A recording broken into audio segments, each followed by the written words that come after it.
Welcome to modern computer care Barasat. আজকের free ডেলিভারিটা হচ্ছে কুন্নগর, গঙ্গা পেরিয়ে বারাসাত থেকে কুন্নগরে ফ্রি ডেলিভারি হবে, ফ্রি ইনস্টলেশন হবে, সম্পূর্ণ ফ্রি।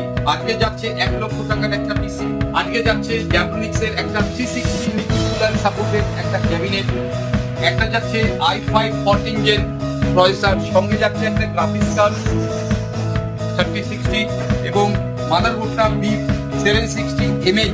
কুলারটা কিন্তু যাচ্ছে কুলার মাস্টারের, যেটা নাকি অনেকটাই ভালো পারফরমেন্স দেয় কম্পিউটারের জন্য। কুলার মাস্টার DDR5 এর র্যাম যাচ্ছে, আর NVMe-টা কিন্তু খুব ভাইটাল। এটা কিন্তু 7150 Mbps স্পিডে 1 TB স্যামসুং এর 990 ভিভো একটা NVMe, এবং এটার স্পিড অনেকটাই ফাস্ট অন্যান্য NVMe থেকে। এর সঙ্গে কিন্তু গেছে একটা 27 ইঞ্চি 2K মনিটর। বাড়িতে বসে গেমিং কম্পিউটার বানাতে চান আর ফ্রি ডেলিভারি দিতে চান, আপনার